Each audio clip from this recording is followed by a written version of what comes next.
नालासोपाऱ्यात मुसळधार पावसामुळे रस्ते जलमय झालेत। नालासोपाऱ्यात मुख्य रस्ते पाण्याखाली गेलेत। लोकल सेवा उशिराने धावतीये तर स्टेशनवरती मात्र प्रचंड गर्दी पाहायला मिळते।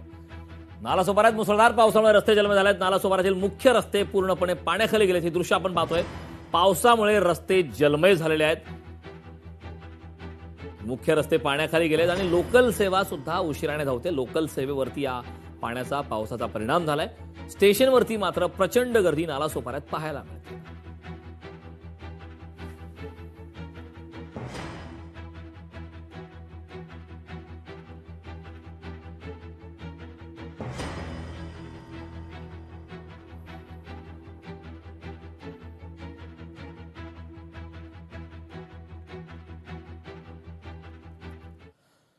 कोल्हापूरच्या नृसिंहवाडीत दक्षिण द्वार सोहळा संपन्न झालाय। श्री दत्त मंदिरात पहिला दक्षिण द्वार सोहळा संपन्न झालाय। पहाटेपासूनच भाविकांची दर्शनासाठी मोठी गर्दी पाहायला मिळते। श्री क्षेत्र नृसिंहवाडी येथील श्री दत्त मंदिरात चालू वर्षातील पहिला दक्षिण द्वार सोहळा आज पहाटे 3:30 वाजता अत्यंत भक्तिमय वातावरणात संपन्न झाला। कृष्णा नदीच्या पाणी पातळीत झालेल्या वाढीमुळे हा धार्मिक सोहळा पार पडताच हजारो भाविकांनी श्री गुरुदेव दत्ताच्या जयघोषात पवित्र स्नान करून दर्शनाचा लाभ घेतला।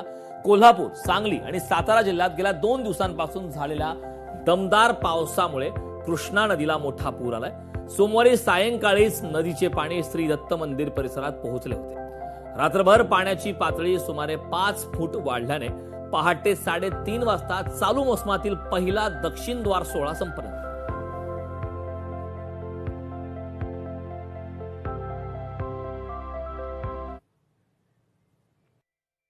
बऱ्याच जणांनी स्नानाकरता लोक जे थांबलेले होते ते सगळे लोक या ठिकाणी आज स्नानाकरता आलेले आहेत। दत्तभक्त श्री गुरुदेव दत्त या गजरानं या ठिकाणी आज स्नान करतायत। या पर्वणीचा आनंद घेत आहेत। दत्तदेव संस्थांमार्फत देखील सुरक्षेच्या दृष्टीने या ठिकाणी ज्या ठिकाणी आवश्यकता आहे त्या ठिकाणी गर्डर्स दोऱ्या बांधलेल्या आहेत। त्याचप्रमाणे स्वयंसेवक या ठिकाणी ठेवलेले आहेत। स्वतंत्र एका नावेची व्यवस्था या ठिकाणी केलेली आहे। त्याच्यामध्ये इनर्स वगैरे ठेवलेले आहेत। लाईफ जॅकेट्स ठेवलेली आहेत। लोकशाही मराठी ऐका, पहा, जागरूक रहा।